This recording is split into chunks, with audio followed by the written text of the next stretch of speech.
Welcome to the Steroids Podcast with your host, Dan the Bodybuilder from Thailand. Boom! Boom! Let's get started here. The Steroids Podcast is brought to you by Ultimate Guide to Roids, 109-page ebook by Dan the Bodybuilder from Thailand. Now, for the first time in bodybuilding history, you have someone with no corporate interests and no obligation to please anyone, not walking on eggshells to not offend. Ultimate Guide to Roids gives you the information, the whole truth, not a full truth and a half truth, full truth. Ultimate Guide to Roids gives you the keys to the Lamborghini, gives you the information, and lets you decide what to do with it. It's a crime this information has been suppressed this long. Now let's get on with the podcast. Hey, Steroids Podcast viewers. Raise your hand if you love this show. I'm raising my hand because I love making this show. Before I get on to a question, I wanted to discuss something that is on my mind. When you take a testosterone injection, the best time to take the anti-estrogen pill, what is the best time to take it? Well, it's actually the best time is the same time as you take the injection. Do the injection and then take the anti-estrogen pill. So all testosterone peaks in the blood 24 hours or earlier after taking it, okay? This is testosterone propionate, testosterone enanthate, testosterone cypionate, testosterone undecanoate, even libido. They all have a peak blood level that happens 24 hours after you inject it, okay? So when your blood level of testosterone is the highest, that's when you're going to be having the most estrogen effects. So take the anti-estrogen tablet, the Exemestane, the Arimidex, the Letrozole. Take it at the same time as you take your testosterone injection. And then you'll have the enzyme, the aromatase enzyme that converts your testosterone into estrogen, transforms it. That enzyme that is naturally in you will be lowered. And then when you hit that spike in testosterone levels, if you're doing propionate, it's somewhere between an hour to 2 to 3 hours. It spikes and then it holds for something like 12 hours, and then it starts rapidly decreasing in your blood levels so that it's gone from your blood about 72 hours after you've taken it. Testosterone enanthate, it peaks in your blood about 24 hours after you do the injection, and then it stays elevated, slowly declining each day. The amount that is released each day slowly declines. If you take a 250 milligram shot of testosterone enanthate, the next day that's released about something like 25 milligrams of testosterone into your blood. And then, for until about 3 or 4 days after that, it's releasing something around 20 or so milligrams. It's just dropping off a little bit each day, like 20 milligrams, 18 milligrams, 15 milligrams or so. Because then by about the 4th day or so, you're only getting about 12 milligrams or so, 10 milligrams, 15 milligrams of testosterone from that shot into your blood. And then it begins to rapidly drop off from there, so that between 7 days and 14 days or 21 days, sometime between there, it's gone. It's completely out of you, gone. There's no more testosterone getting released in your blood 2 to 3 weeks later from a testosterone enanthate shot. So, testosterone, all injectables, they peak quickly in your blood. The reason why they take a while to kick in is because if you're taking long ester drugs, those dosages, that overlap between weeks 1, 2, and 3, that's why it usually takes like 3 weeks or 4 weeks or so to start getting the strongest effects from injectables that are long ester. You know, you're getting more amount of steroid because of the remnant from the past 2 or 3 weeks. And then that's building up over 3 weeks in your blood to a higher amount, to a higher total amount. So that's the cause of that. But all testosterone peaks very quickly in the blood. So take your anti-estrogen tablet when you do your testosterone injection. All right, getting on to the first question. This one's from Derek. He asks, "Good morning, Dan. My next cycle is going to be the following. And what would one expect with this run with diet in check and killing it at the gym?" I like that. Killing it at the gym, because that is what is required, guys. You should be doing your sets at a major intensity.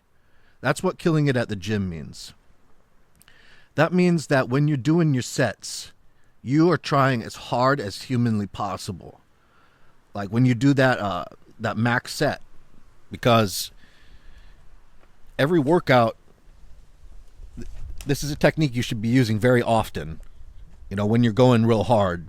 Obviously, you can't be doing this all the time because you eventually won't be able to recover and you'll go into overtraining. But doing one maximum set of going as hard as you can go each time you go to the gym. You got to do this at least one time. That doesn't mean that you're using a weight you can only do for 1 rep. No, you could be doing this for 12 to 15 reps or 10 reps, 5 reps, 8 reps. It doesn't matter. But what I mean is that during that set, you're going until you can't move. Like, you are going all out. You are not stopping before your body demands that you stop. Demands. And you're like screaming at your body to keep going. That's what intensity means. And that's how hard everybody should be training in the gym, especially if you do steroids. You know, if you're worried about injury, then you just got to be doing lighter weights. You know, so be doing this same kind of intensity, you know, from 15 to 20 reps, you know, with the lighter weights instead.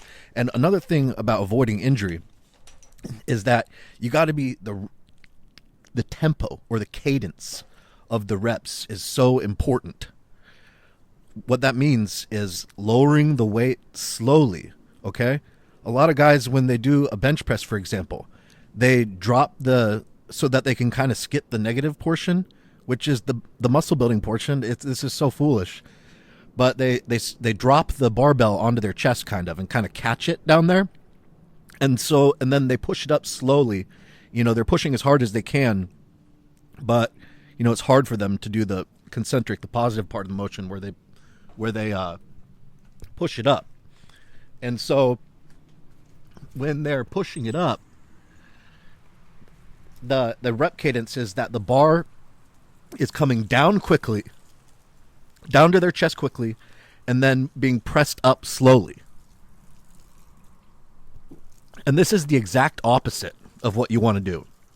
You want to be bringing the bar down slowly, under control, and then pushing it up as fast as you can. So the bar should look like, on the bench press, for example, it should look like it's moving downwards slowly and going upwards quickly, okay? But all these dudes that I see in the gym, the bar is going down to their chest quickly and then up from their chest slowly. This is the exact opposite of how you want to be training and doing bodybuilding. And this is also one of the reasons why these guys get injured. Not doing that is one of the major ways to avoid injury, okay? It makes no sense, dude. The reason that you are in the gym is to work your muscles. So, if your muscles aren't in full control of the weights, then that's not what you're doing, okay? You're doing something else. So when you lower it, the speed that you lower the weight at to your chest should be whatever speed allows you to maintain complete control of the weights, okay? And then what you do is, at any moment, if you wanted to, you could stop the bar from traveling downwards. As it's going down from fully extended above your chest to down touching your chest, during that whole time period where it's traveling downwards, at any time, if you wanted to, you could stop the bar. Okay? It's not like diving downwards at all. And then, once you get it down to your chest, then you press it up with all the power and speed that you can. It doesn't matter if the weight is too light, and you feel like, oh, well, I can just push it up slowly and under control. Well, you should push it up quickly and under control, okay? So you should be using all your strength and power on every rep. And people ask, well, why do big guys grunt more when they train? That's because big guys know how to train their muscles, and that's one of the reasons why they got big. Because when you do this, you have to kind of give out a grunting noise, because you're going stretching, and then you go, ugh, and you press as hard as you can, okay? That doesn't mean that it's not in your control. It just means that you press with all your speed. You're accelerating the weight. You're accelerating it. You should be accelerating it by pressing it as hard as you can. If the weight is really, really heavy for you, you won't be able to press it very fast. If the weight is lighter for you, you'll be able to press it fast. Okay? That's how this goes. So, anyways, if you're bench pressing, the bar should be coming down slowly under control of the muscle, and then pressing up as quickly and with as much power and acceleration as that person should do. This is a way to avoid injury, and it's a way to get big. And yeah, you got to grunt when you do it, because every single rep, from 1 until 10 or 15 or however many reps you do, every time you do the part that is pushing on the bench press, you're doing it as hard as you freaking possibly can. So of course you're going to grunt.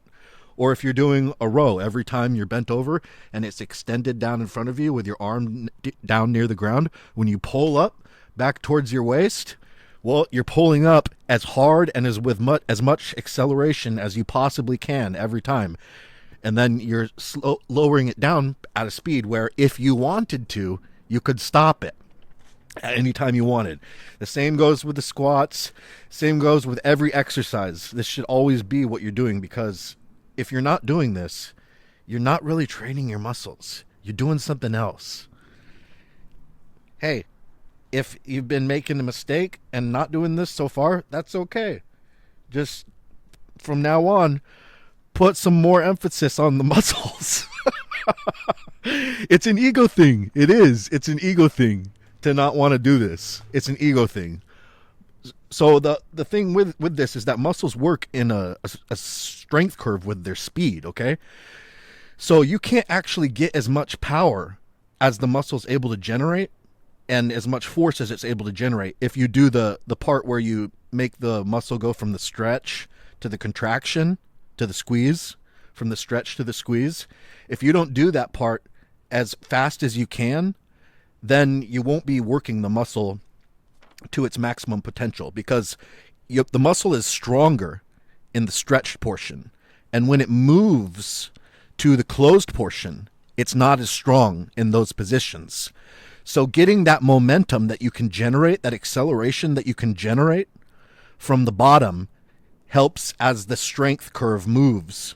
That means when your muscle goes from the stretched portion, it's the strongest that it ever can be. And then when it goes to the closed portion, the squeeze of the movement, then it's the weakest that it can be. Okay? So you want to accelerate through that so that you can learn to generate the most force production and power possible. Natural training. This is obviously how evolution, nature, God intended our muscles to work. Duh. Wow. I got sidetracked on your question there, Derek. But that was an important subject. And you know what? This podcast shouldn't be all about steroids, because steroids are only one component of this shit. And you can take as much steroids as you want, okay, with bodybuilding, and you will not reach your goals unless you got some of this training and diet stuff right, okay? And mostly the reality is with taking steroids is that you will not meet your goals if you think that steroids are going to be some kind of shortcut, or you see people that have the physiques already doing stuff, okay, doing stuff that makes you think it's a shortcut. If you don't do bodybuilding and steroids along with basically training and dieting as hard and as optimally as you can, you won't achieve your goals even with steroids. It's crazy. Like, if you think steroids are going to just do it like some kind of magic potion, dude, for the vast, vast majority of people, that is not the case. It is not the case. So Derek says his next cycle is going to be 1 gram of testosterone per week. That's 1,000 milligrams with 600 milligrams Deca a week, 50 milligrams Anavar daily, 50 milligrams Dbol daily, 300 milligrams Equipoise per week, and 15 milligrams Cialis daily. Okay, so my first impression reading that is this is one of the big guys at the gym, because like I've said in previous podcasts, most people that are big guys at your gym, guys who are really muscular, guys who you're like, wow, that guy is fucking jacked, okay? When you see guys at your gym that look fucking jacked, well, they're usually always running something between 1,500 milligrams to 2,500 milligrams or so, or 3,000, or even as low as 1,000. You know, those are kind of the outliers on the spectrum, but it's mostly between 1,500 to around 3,000 milligrams, 2,500 or 3,000 milligrams of total anabolic steroids per week, okay? And what's this guy's cycle? Well, 1 gram of test plus 600 Deca a week, okay, that's 1.6 grams, and then he's got 50 Anavar and 50 Dbol daily, so that's 350 milligrams per week each, so that's another 700 milligrams, so now we're at 2.3 grams per week, and then he says 300 milligrams Equipoise per week, so now we're at 2,600 milligrams total steroids per week. Yeah, this is the kind of cycle that people have to run. You guys that say, you know, is it true? Is it true? I get all these guys asking me, is it true, the doses that you say in your podcast, that people really run that? I'm like, yeah, dude. The only reason you don't know that is because you've never seen it with your own eyes. But dude, trust me. People are doing it. I'm doing it. Okay? Around 1.5 grams per week anabolic steroids. That's what I use, okay? And I'm, as you can see from this podcast, it's not like I'm some outlandish steroid user. I'm some wacko crazy steroid user. No, I'm just like I'm like, you know, I understand what you need to do, but I'm not being like really you know, so aggressive and, you know, willing to sacrifice my health and shit, and, you know, I don't use Tren anymore or anything like that, etc. I'm a moderate guy, okay? Anyways, back to Derek's question. Also adding Tren, when would you add, and at what dose to the point of being too much? Like, where is the max dose on Tren, not to have it destroy my life, so to speak? Thanks again, bud. Okay, yeah, so Trenbolone at 100 milligrams every other day, so 350 milligrams per week, that's tolerable, especially if you have, well, for me it wouldn't be tolerable if I didn't have Durabolin or Pramipexole, but for some people maybe it would be tolerable. I would have to have those, but if I do have one of those, and I'm using that in conjunction with the Trenbolone, then 100 milligrams every other day, 350 milligrams per week, that's tolerable for me. I mean, I've done that for months on end. I've done that for like 4 months nonstop before, with a bunch of other steroids in there too. Done that back when I was like first starting out. I mean, my first cycle I did that. Yeah, and it's fine. I mean, that's a great Tren dose to get all of the Tren effects. Like, Tren kicks in big time at that dose. And then at 700 milligrams, I mean, yeah, that feels okay too. But that's the dosage, 700 milligrams per week or 1 cc every day.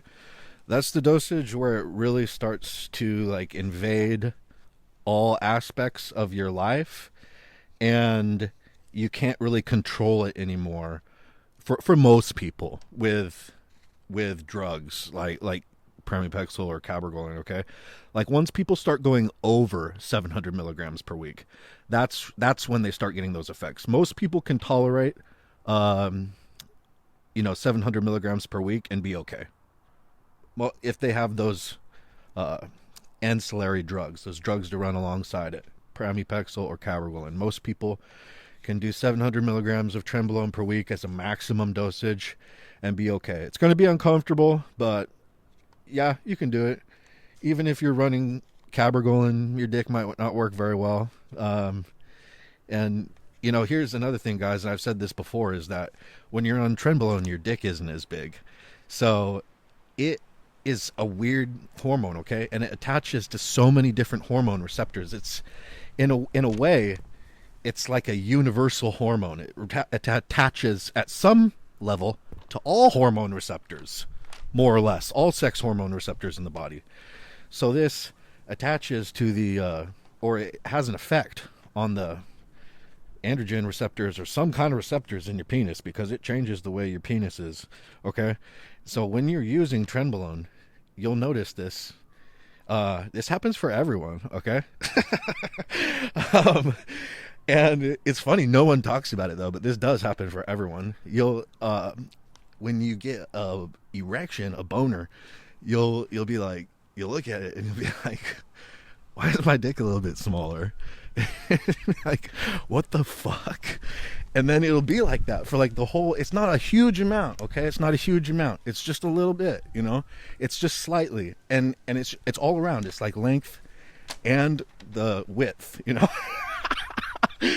I'm not making this up. This is a real thing. This is a real thing, okay? And everybody gets it. Everyone who used Trenbolone gets it. This is a fact. Laugh with people about it, okay? Because if you bring it up and you admit it, then maybe other people will admit it too. But the average bodybuilder doesn't want to talk about this and is going to lie about this, okay? That's just the way it is, but this is the way it is. Trenbolone makes your dick smaller while you use it. And then after like 2 or 3 or 4 weeks or so after coming off of it, then your erection goes back to normal size. So that's an unfortunate effect of Trenbolone use. And that pretty much happens at any dosage of Trenbolone. Any dosage. It doesn't matter what dosage you use. Your dick is a little bit smaller while you use it. And then it goes back afterwards, 3 or 4 weeks after you stop using it. So, yeah, for the average bodybuilder, 350 to 700 milligrams per week of Trenbolone is the maximum usage that they can tolerate and live a normal life and not be living a lifestyle where it's like they are dedicating their existence to bodybuilding. When you go above that, that's where and you're doing that all the time, it's going to be something more like, this person, they live for bodybuilding and that is it. That's because guys take 2 grams of Tren per week. That's a 3 cc Tren acetate syringe every day. And guys do it. Some of you guys that don't believe it, I'm like, are you fucking kidding me? Are you fucking kidding me? Like, you just put the syringe in there and you pull back the plunger and then it's full of 3 cc's of Tren and then you stick it in your body and you inject it, okay? People do it, okay? And it's not that uncommon. People that look like the cows that are on Tren, they look like overgrown freaks. That's because they're doing this, okay? Damn. Some people are they're just so naive, okay? They're so naive. And I feel like some people are also plugged into the matrix, so to speak, and, do not want to know about reality and will fight to maintain the illusion that is the matrix of, low dose steroid use or no steroid use or natural, everybody's natural, and they will fight to maintain this thing of like, oh, people do not take 3cc syringes of Tren, and and they'll fight tooth and nail, and they'll never believe. And I'm like, dude, man, they'll fight to protect that when you tell them what is reality. And so it's crazy. It's crazy. It's crazy. Don't be so naive. So your cycle looks good. You're going to be jacked as fuck, Derek. Next question. Jan asks, hi, I have a question for your podcast. Do you think that pharma anabolic androgenic steroids like testosterone, Deca, Durabolin, Primobolan is often faked? And are they the same risk for bacteria as with UGL? Any favorite pharmaceutical brand? Thanks. Yeah, they are faked. If you don't buy them from a pharmacy, you have to watch out for them being fakes. But it all comes down to, do you use a reputable source? Who or what or how are you getting your gear? And, what is their reputation? Are they trustworthy? If you're not buying it from a pharmacy, I mean, you have to know those things. And yeah, that's about it. They do have codes and things like that, ways to authenticate them. So it's not impossible at all to get pharmaceutical grade testosterone anywhere you are in the world. That's doable. Yeah, it's more expensive, but it also works way better. Okay, maybe it has the same amount of testosterone, and when I say maybe, I mean yeah, plenty of UGLs, underground labs that produce steroids, have fully dosed steroids, testosterone, at the right milligrams inside the vial, but it doesn't work as good as the pharmaceutical grade. Okay, the pharmaceutical grade is made with a high standard for purity. It has to pass government inspectors and shit. There is no quality assurance like that, to that level, with that high of equipment and cleanliness standards and purity of ingredients as happens inside those pharmaceutical grade companies. And you know what? Being healthy is a huge part of making gains on steroids. So if your body is not healthy, the steroids will not work that good. So you're much healthier on pharma grade gear, and much less inflammation, much less inflammation markers, like C-reactive protein for one. A lot of underground gear people have C-reactive protein, CRP levels high, because of underground labs using synthetic oil in their steroids. So, not organic, normal, natural oil like the pharmaceutical grade companies use. Grapeseed oil, cottonseed oil, castor oil. These will be made with some kind of freaking synthetic oil that was created in a laboratory, okay? And it's not good for you. So, not all underground labs use that, but a lot of times this is the case. So there is a number of reasons why pharmaceutical grade gear is the best, and that's just the way it is. They do have pharmaceutical grade tests, Deca and Primo. And, for one thing, when I was in Vietnam, in Saigon, I was walking around through the streets. They call it Ho Chi Minh City now that it's communist after we lost the war over there. But I was walking around there in Saigon. I was going to the pharmacies looking for steroids, and found Organon, Deca, Durabolin, Organon, Sustanon 250, and then some 50 milligram per milliliter Test Pro, indigenous Vietnamese brand. Bought them all, took them at my apartment, gave me high blood pressure and headaches. Yeah, really good high quality stuff though. Can feel it like hours after taking it. So, I mean, it's the best. Yeah, they're not the same risk as bacteria with UGL. Their quality assurance standards they have to be pure, or else they get recalled. Any favorite pharma brand, Jan asks? Yeah, I like Bayer. Bayer Primobolan and Bayer Testosterone. Those two anabolic steroids are awesome. For me, that's the best. Both made in Europe, like Germany or Spain or Turkey or something. Those are the best places for them to be made, manufactured there. And because they have the highest purity standards. And that's the best. And then with the Deca, the Origin on Deca, that's the best. It's the same Deca that they've been making. It's brand name Deca Durabolin, the same stuff that Arnold was using. The same stuff with the Bayer Primobolan, but they changed the name. It's still the same thing, and it's still the same like ampule and everything. They just changed. They took out the P from the Primobolan, and now they just call it Rimobolan with a capital R. Okay, so the real Bayer Primobolan is called Rimobolan. Okay, and the oil, it is not runny at all. It's actually very thick, like thick honey.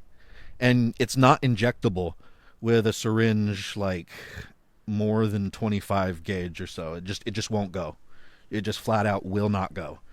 It's the density of a thick, cool honey. It does not move around in the ampules. It's very, very thick. This is the same thing though. You know, the Primobolan is more thick than the Bayer Testosterone, but the Bayer Testosterone also is very thick.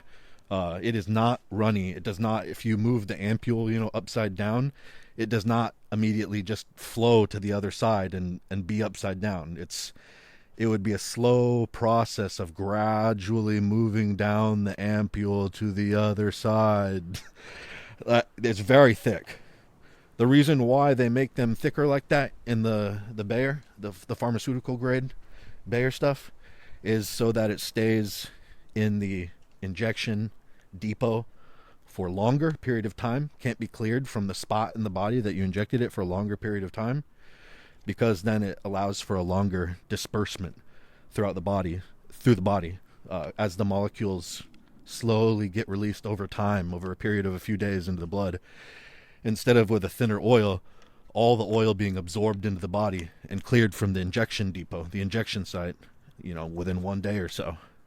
So it allows for a more smooth, steady blood level. That's why they make it so thick like that. Some other brands that I like British Dispensary Anabol. That's pharmaceutical grade. Dianabol, it's really good. And I like Unigen too. Unigen Pharmaceuticals is a really good company. March Pharmaceuticals is also a very good company. Those are all pharmaceutical grade brands that do orals mostly. The tried and true is the best ones for injectables with pharmaceutical grade. Origin and Bayer. Those are the top pharmaceutical grade by far. But the other ones are great too. There's a bunch of different little brands in a bunch of different little countries all over the world. In Eastern Europe and in Asia and in the Middle East. A bunch of these little indigenous countries that produce pharmaceutical grade anabolic steroids. All right, next question. Marco asks, can AAS increase cortisol? Yeah, they can if you are getting toxic on them, but some steroids decrease cortisol, like Trenbolone in particular decreases cortisol a huge amount. And I can feel it. It's a strange contrast with the Trenbolone, but because it does excite you more, and you would think that it would increase your stress levels, and it does increase your stress levels, but the body's sign of stress, the cortisol, goes way down with the Trenbolone. So different steroids have different effects, and in general, the ways to keep cortisol down are to eat a low inflammation diet. So eating mostly meat and then unprocessed foods with that, like, carbohydrates that come from the ground, something like potato or rice or oats, corn, maybe corn-based things, or maybe wheat-based things, maybe, but those are not optimal. Mostly potato, rice, oat, other grains that are whole grains that you eat. Those are the best source of carbohydrates to pair with your meat, and then your inflammation in your whole body goes way down, and you become much more healthy if you live a lifestyle eating a diet like that. Next question is from Jacked Life. What's your preference for test to trend ratio? People say 2 to 1. I don't really do test to trend ratio. I know that people talk about that, but this is the way it works. The more steroids you use, the more gains you make, and the better everything works.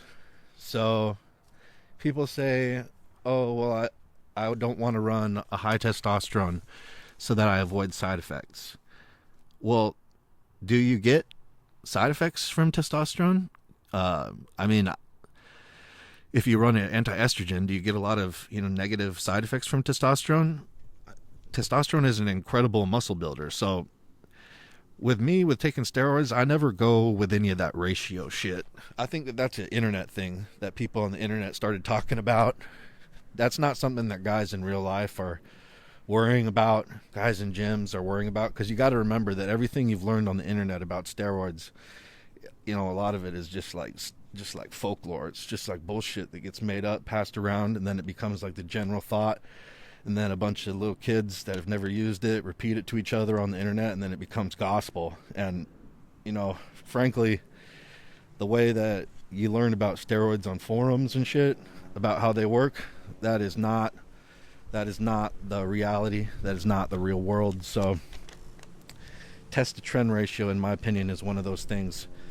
If you want to get as big and jacked as possible, then high dose testosterone is going to be your best friend. You have to use a high dose injectable. Like, if you don't use high dose testosterone, then you would have to use high dose Deca or high dose Equipoise. It would have to be one of those three, and you have to, you'd have to pair it with the Trenbolone. There's no way that you can, unless you're looking to do one of these little things like these aesthetic boys, these guys who they want to be like Z's, the male model, then you're not going to be doing any test trend ratio. If you're trying to get big and jacked and thick, you want to run a high dosage testosterone. So I'm always running at least 500 milligrams per week of testosterone, usually up to a gram or 1.5 grams of testosterone per week. And then I would add in, the smaller dosage of Trenbolone, something like 50 milligrams every other day or 100 milligrams every other day. And then, maybe even up to 100 milligrams every day. And I would do that, whatever was tolerable, on top of my high testosterone dosage. And that, when you have the high testosterone in there, the Trenbolone works so much better than if you don't have the high testosterone in there. If you run the low testosterone with the Trenbolone, it's not the same experience as running the high testosterone with the Trenbolone. Testosterone is mega synergistic with all steroids, and with Trenbolone, it creates like an explosive environment for gains. Reality Check asks, I picked up some Anadrol. I've never ran it. 50 milligrams pre-workout good? I tried it twice and got insane pumps and fullness, tightened skin. Yeah, it works. It works pre-workout a bit. Like all steroids though, they have to get into your system, and they have to change your DNA expression, so the way that your DNA tells your muscles and the rest of your body to function and be, they have to get into your body and like change some of that shit that's going on with that. So they have to build up in your system.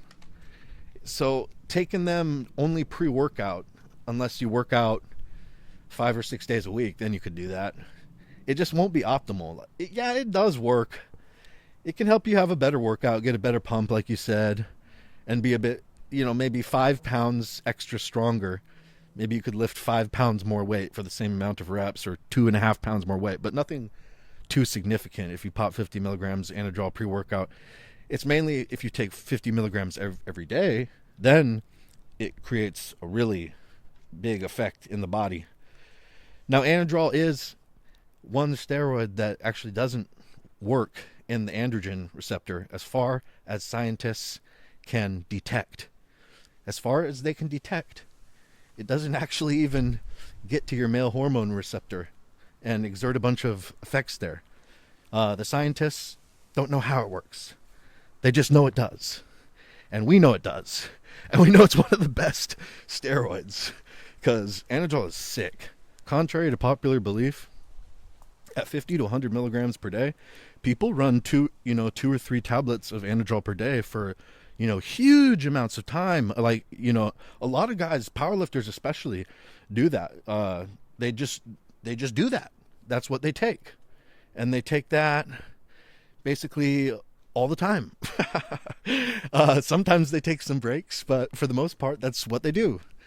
And you know what? It is so effective. When you get on that stuff, you just get strong. It doesn't matter if you eat or not. You just get strong. Muscle fibers turn to steel. Get strong. Even harden up. Muscles get really big pumps. And I don't know what that thing about water retention is that people say about Anadrol. They're like, yeah, it gives me water retention. What the fuck? It gives you water retention inside your muscles. It gives you water retention inside your muscles, not outside. You know what that means? It means it makes your muscles bigger. Bigger from the inside. Bigger, more full, more popping, bursting against the skin. And harder looking. It does not make you look... Anadrol does not make you look less ripped. Bodybuilders take Anadrol on the day of their bodybuilding competition to help them carb up. That is a bullshit myth that it makes you not be ripped. Anadrol is dope. I like to take it at 50 milligrams to 100 milligrams per day. And just do that with my cycles. With my testosterone cycles. And you know what? I think that, I'm not glorifying this. I said the word Anadrol is dope. But, you know what? I don't think that was the best example. I was just sharing some wild experiences that I've had with incredible strength and mass gains from Anadrol and looking hard at the same time. But on the flip side, I've had negative experiences on Anadrol. You know what? I had pharmaceutical grade Anadrol,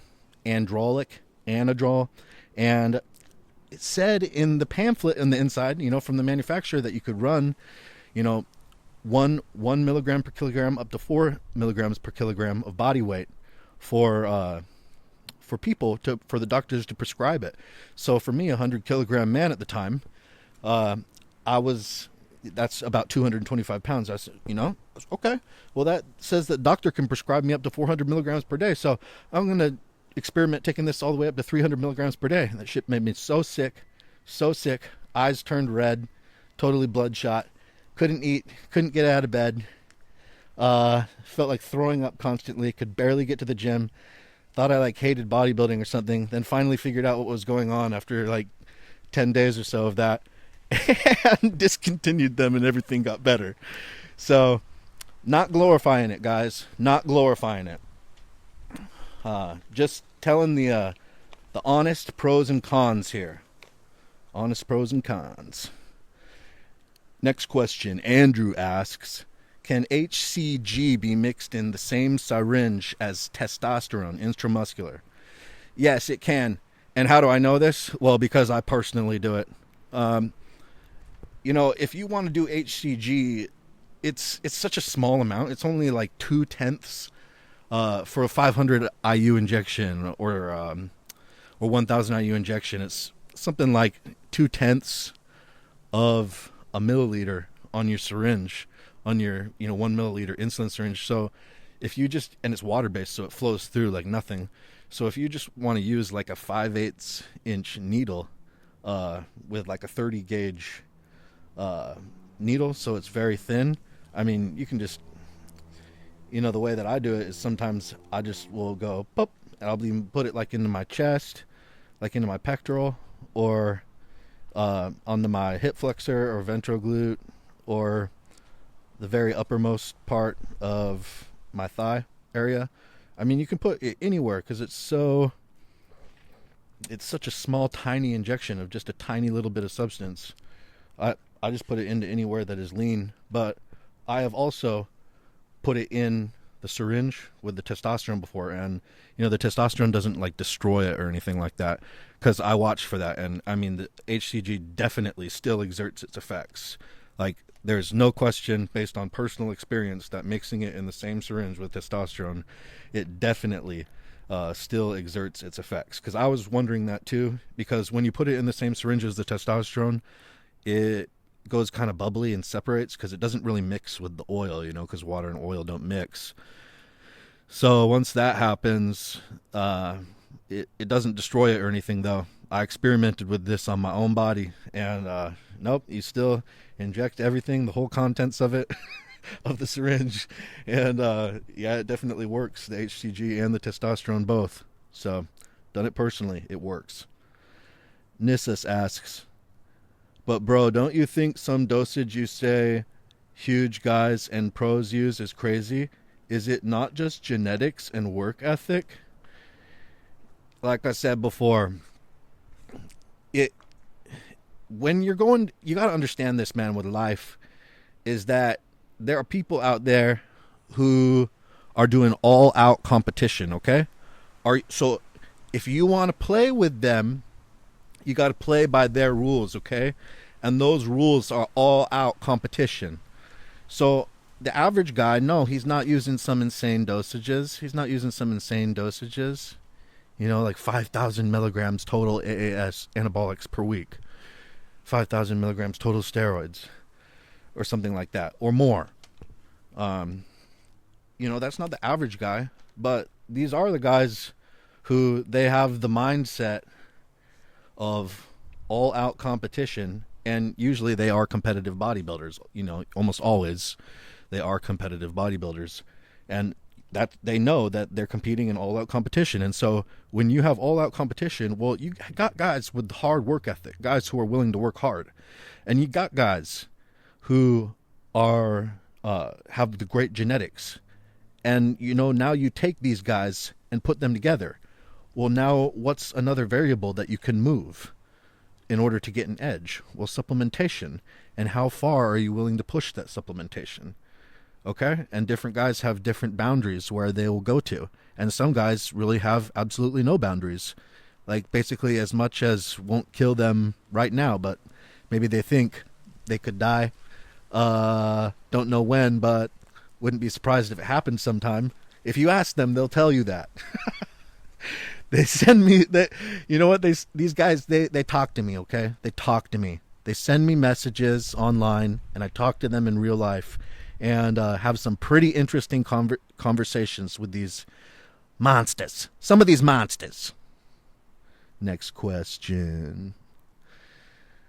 Miguel asks, I have never used HCG with PCT for many cycles, including Tren.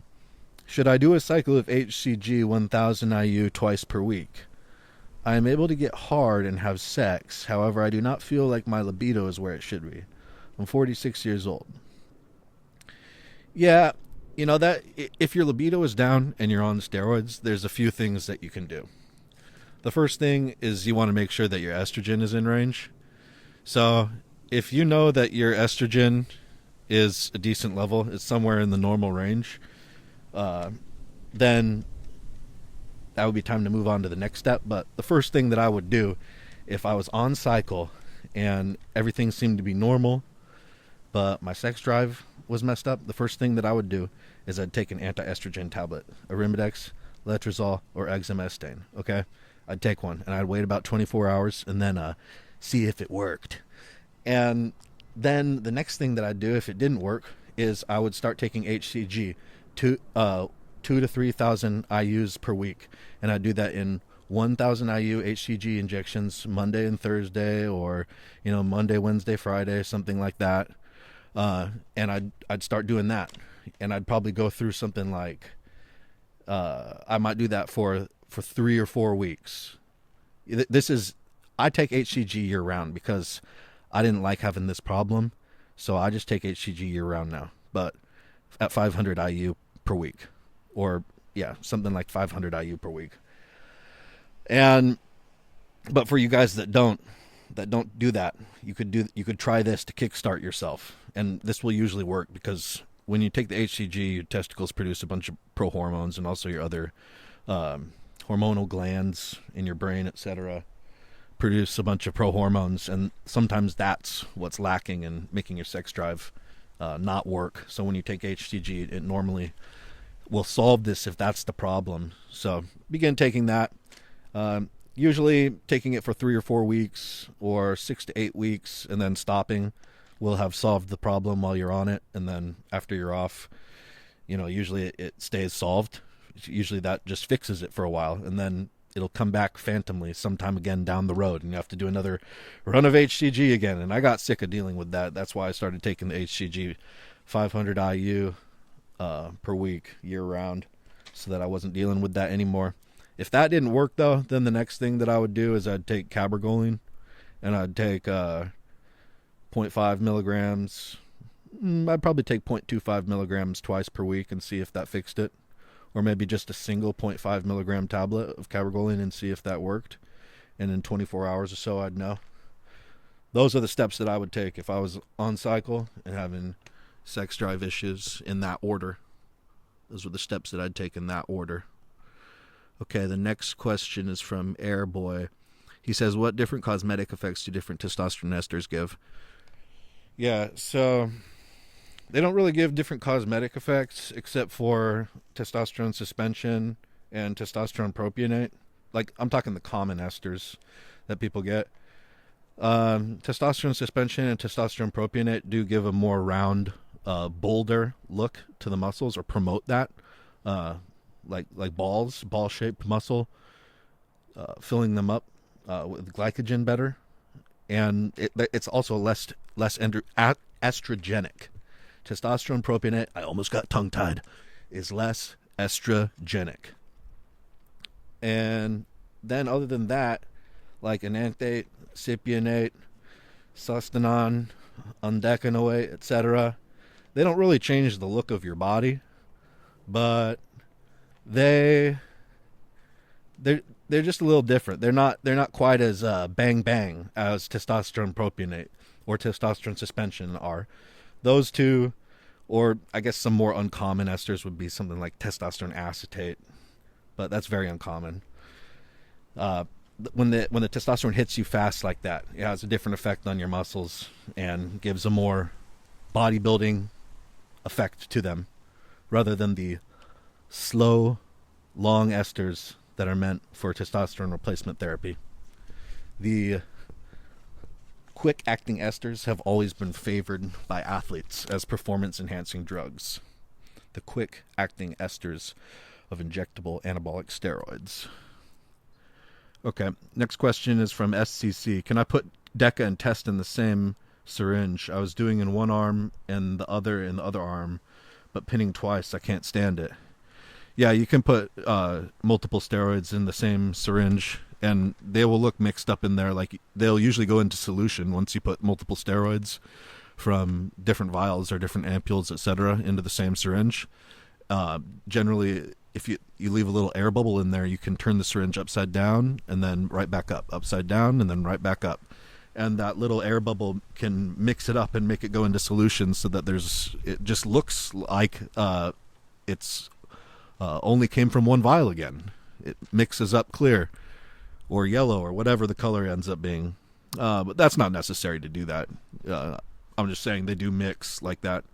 But yeah, absolutely. There's no problem with mixing together different steroids from different vials into the same syringe. That's totally common. When I was using 700 milligrams Primobolan per week with 700 milligrams testosterone propionate per week. I had 50 milligram per milliliter test propionate, and then I had 100 milligram per milliliter Primobolan. So I had to take 2 cc's of the testosterone propionate, 50 milligrams per milliliter per day, to make it 100 milligrams test prop. And then I had to take 1 cc of Primobolan per day. So I did a 3 cc syringe with 2 cc's test prop and 1 cc Primobolan every day. And that came out to 700 milligrams of Primobolan and 700 milligrams of testosterone propionate per week. And that was a great cycle. It was a great bodybuilding cycle. One of the best. No Tomorrow asks, how do you reconstitute and inject growth hormone? What is the procedure and what is the difference between growth hormone vials and pens? This is a really good question. I'm glad that you asked this. So growth hormone comes in 2 different forms. It either comes in vials that they're like 5 milliliter. They're about 5 milliliter vials usually. And they'll have a white chalk substance on the bottom of the vial. And that is the growth hormone there. But it will be dry inside the vial, and you have to mix it with water. And then the other type is growth hormone that comes in a pen. It'll either have a section of water for mixing inside the pen with a section of powder, or it will already be mixed. So it'll just be a solution, like it comes as a pre-mixed water solution of growth hormone in the pen. And these pen growth hormones are superior. They have special vacuum seal technology and preservatives in them that they are the cutting edge technology in growth hormone. And they can be even left outside for the most part. Most of these brands that use the pen technology can be left outside of the refrigerator at room temperature for around a month and still maintain maximum potency, manufacturer's guarantee. And so this is really good because growth hormone has to ship. And when growth hormone has to ship, if you have these pens, there's no degradation going on. You know, unless you bought it straight from the pharmacy. If you bought it straight from the pharmacy and, you know, that pharmacy got it and they bought it, you know, from a government licensed company, then, you know, it wouldn't matter. But because it would have always been refrigerated. But, you know, what if before it came to your country, it was shipped from some other country? Well, it can be degrading during that process. And that's one of the reasons. That's one of the main reasons why, these pens are the superior technology. And, you know, that's the best you can get in growth hormone. Norditropin, Genotropin. There's a few other brands out there, too, that have pens. But for the most part, Norditropin and Genotropin are the 2 top best varieties of human growth hormone, the pens that they produce that exists. And as far as Norditropin, there is no vials of Norditropin. So if you buy Norditropin vials, it's fake. So as far as the vials, the human growth hormone that comes in the vials, you have stuff like Serostim, or you have stuff like Genotropin made for the Russian market. That's legit, real pharmaceutical grade growth hormone manufactured under government license in China and then sold to Russia and used in hospitals in Russia, okay? And it always comes in all Russian writing, okay? There's no English on it. It's all Russian, okay? That Genotropin is legit human growth hormone. There is some legit hydrotropin being made, but it's harder to come by. And there's also fake hydrotropin being made at a lot of them. There's a lot of them, and they're even sold. For example, if you go to some countries in Asia and look in their pharmacies, some of them will be selling fake hydrotropin, which is kind of disturbing. So, anyways, if you get growth hormone that comes in a vial, what I do, because I do not support or encourage any of this. What I do, or would do, what I would do, is pop off the plastic top of the growth hormone vial, and then I would take an ampule of bacteriostatic water. It contains a sodium chloride solution for sterilization in the water, and it's the proper pH for injecting. So it usually comes in an ampule, and you can usually buy this from the pharmacy, even if you live in a Western country. If not, it's available. You know, you should be able to get your hands on some bacteriostatic water. So it's a sodium chloride solution, sterile water, proper pH for injection, and you take it. I would take it into the insulin syringe, and I would fill up a 1 milliliter insulin syringe with the bacteriostatic water after I broke off the top of the ampule for the bacteriostatic water. And the way that I break off the ampule on the top is I hold the bottom of the ampule, and then I put a piece of cloth in my hand to protect my hand, and I hold the bottom of the ampule, and then I put another piece of cloth in the other hand and hold the top of the ampule, and I hold it in such a way that my I would hold it with my left arm straight out in front of me, and then I would turn my right arm upside down so that my thumbs were touching, and so my right arm would be like upside down out in front of me over my left arm that was out in front of me, so that the thumbs were touching. The thumbs were touching, and then I would crack it. I'd crack it off by twisting that, by keeping that bottom left arm straight out in front of me, and then using the right hand that was upside down with the thumb touching the left-handed thumb, I would crack it towards, back towards the right side of my body. I'd crack it right off, crack the top right off, and get that bacteriostatic water into the insulin syringe. And then I would put it into the growth hormone vial that I had just taken the plastic top off of, and I would slowly press the plunger down on the syringe so that the water, the bacteriostatic water, then went into the growth hormone vial. And then the growth hormone, within 30 seconds at the absolute max, would be dissolved completely in the water.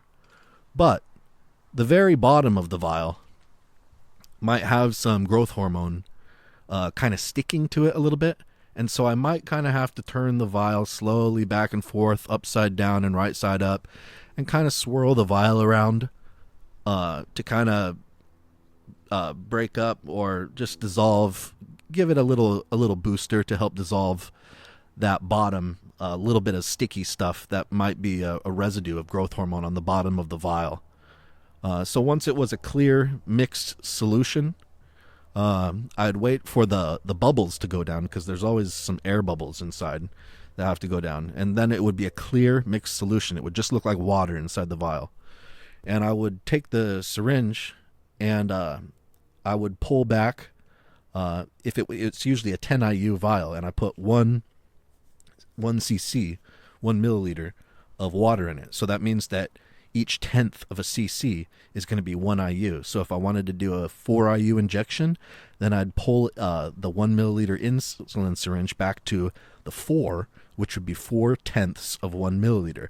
And then I would take that syringe out of the vial, and I'd take it to my belly button area, and I would squeeze the skin and fat around my belly button area between my fingers, so that I was holding a bit of skin and like belly fat area or skin area near the belly button. I'd pull it out from my body so that it was pulled out in front of me. And then as I had that chunk of flesh there in between my fingers, then I would use my other hand and I would plunge the little needle. You know, it's like a 1/2 inch needle or a 5/18 of an inch needle on a 30 gauge or a 29 gauge or a 31 gauge needle on the syringe. So it's very small. And I would plunge that into that flesh that was down, that I was holding. You know, I was pulling it out from next to my belly button, holding it out in front of me, that flesh, and I would plunge the needle into that while I was still holding it, and then I would do the injection. I would use my my pointer finger then, or my thumb or whatever, to then go shoop and push the growth hormone from the syringe down into the fat. I don't inject the growth hormone into the muscle because into the muscle it's quicker. It goes in and out of you faster, so it does give you like a higher IGF-1 level, but it's more brief. If you put it in the fat, it stays in your body longer, and quite a bit longer. And the IGF-1 levels really aren't that much lower either. So it traditionally, growth hormone has been taken in the fat. That's the way it has been traditionally used in bodybuilding. Some people take it in the muscle. You know, anecdotally, growth hormone adds a lot more water retention if it's injected intramuscularly because of the speed at which it goes through you. It causes a lot of swelling. Going into the fat and doing a subcutaneous injection with growth hormone is it's preferable. So anyways, I'd be holding that flesh. I'd do the growth hormone injection. Then when I was finished, then I'd pull the needle out right away, and then I'd throw it away. And, you know, mind you, too, before I did the injection, I would use alcohol. I would use isopropyl or rubbing alcohol, whatever you want to call it, isopropyl alcohol. I would use that either from an alcohol swab pad, like a cotton pad with the alcohol on it that comes in a little package, or I would take it from the bottle, the alcohol from a bottle of isopropyl alcohol, and I would rub it on the area that I was going to do the injection first. Before I put any needles in me, I would clean and sterilize the area with that alcohol first, okay? So that goes for intramuscular injections and subcutaneous injections. Subcutaneous means through the skin into the fat area. Okay. And the final question of today is from Tony Cristo. How do you deal with body hair? Do steroids increase the hair? Yeah, they do seem to increase the hair. I'm naturally a hairy guy, not super hairy, you know, not ridiculously hairy or anything like that, but I think I hit puberty a little bit quicker than a majority of guys and started having those kind of androgenic effects a little bit quicker. So I was a bit self-conscious of it personally when I was younger, because I was about 14 or 15 when I started growing some hair around my chest and stomach area, nipple area too. And didn't want that there. So I used to shave it back then. But as it got longer and more coarse, shaving it, you know, close with a razor would cause a lot of irritation. So I like to have some body hair nowadays because chicks dig it. They do. It's in their biology to like it. So they like it. And I've grown up a little bit. So I'm not like trying to be a little boy anymore. I understand that guys want to remove body hair, but I mean, if you're naturally a guy that has body hair, don't be too like obsessive or freakish out about it. Because I used to be really self-conscious about it when I was a young guy. I would like did not want people to know that I grew chest hair and stomach hair.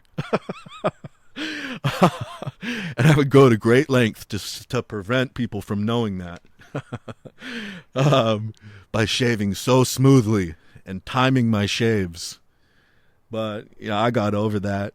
So now I embrace it. What I do is the back hair, I ask someone to shave that off of me, and it doesn't matter what razor I use. But usually I have like a hair razor, you know, for cutting hair. Or you can use the sideburn trimmer on the electric face razor, the sideburn trimmer. Both of those will work, or one that's for cutting hair, like head hair. And then you just ask somebody to shave it off your back. Or you can kind of use like a Bic razor on your back if you look in the mirror and shave with your arm behind your back. You can usually reach most spots. But asking someone else to do it is better. And then like with my chest and stomach, I just do the same thing, but I just use the electric razor only, And that way there's no irritation ever, because I hate getting that razor burn and hate getting those bumps when the hair grows back. So yeah, it's not like super smooth ever, or like I'm a pre-adolescent boy ever or whatever. But I think it's better to just embrace the chest hair, dude. Especially, it matters what your race is. Like Asian guys, they don't have a lot of chest hair. Some Mexican guys have more hair than others, but most of them don't have so much chest hair, at least in my experience. Black guys, some of them have a lot of chest hair, and then others of them do not. But I think they do, in general, they have more chest hair than some of the other races. But it seems to be that white guys and Middle Eastern guys have the most hair.